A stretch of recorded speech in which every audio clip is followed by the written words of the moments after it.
Hello. Wanted to bring to your attention another change within our program that we're implementing this semester. And this has to do with how your committee will be evaluating your advocacy research project. So, to jump ahead a little bit, not to overwhelm you.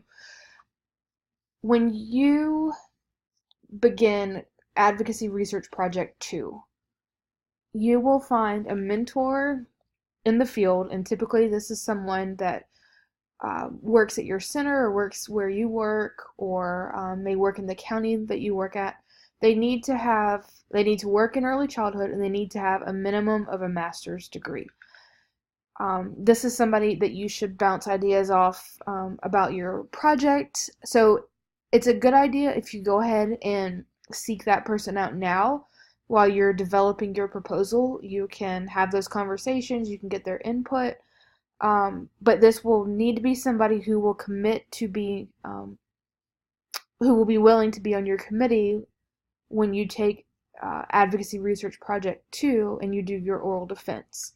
So the part that is new, that person will be considered your mentor. So we have the program developed a rubric that we're going to use to evaluate your overall advocacy research project paper and your product, your presentation, so that's your oral defense, and that's it. Paper, product, oral defense. This rubric will be mailed to your mentor along with this cover letter, and so you can read it. Something that's new are the SLOs, or Student Learning Outcomes. So, looking at the rubric, they're down the left-hand column. These SLOs are student learning outcomes that you're meeting throughout the entire program. So, for instance, SLO 4, where it's very heavy on public policy, obviously in the public policy class, this is where you're meeting this learning outcome. But we decided to include the broad SLOs while we're reviewing and evaluating your research projects, because given the nature of the project and your topics, you should be hitting each of these learning outcomes. So your overall research project may not be talking about public policy, but take a look at this question. So, do you reflect on how, based on what you learn and you discover through your research project, can you tell your committee how you think policies could be changed? And these could be policies at your program level, at the county level, state level, national level. It doesn't matter, but you need to have that kind of mindset while you're doing your research project. So, if you keep in mind this middle column, the questions that say description, this is what you should be thinking about as you develop your proposal, when you carry out your study in Research Project 2, and then when you're doing your oral defense. Now, you may not, more than likely, you won't write about each of these topics in your written paper, but they could be places that you talk about in your oral defense.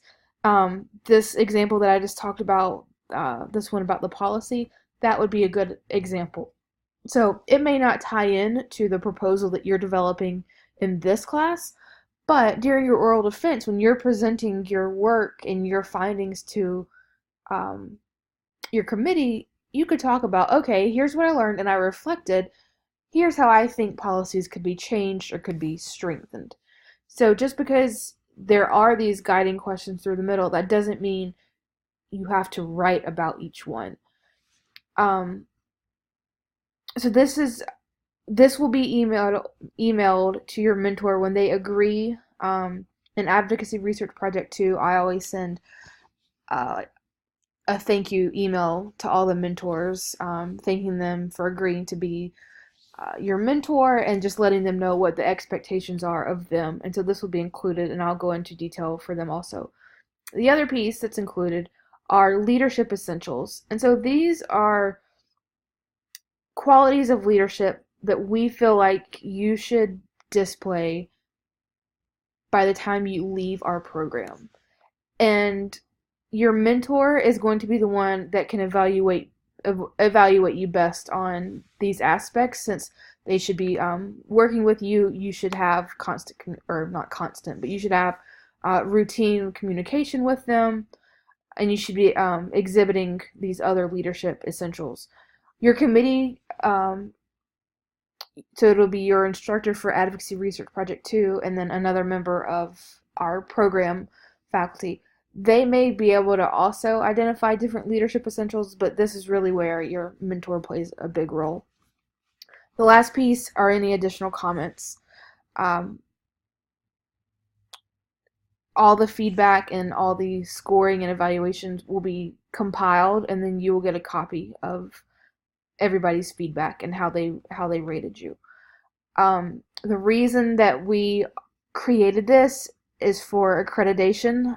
So accreditation meaning at the higher education level, we have to prove that we are collecting data and that we're keeping track of how well our students are performing. And so this is just another way for us to collect data on our students.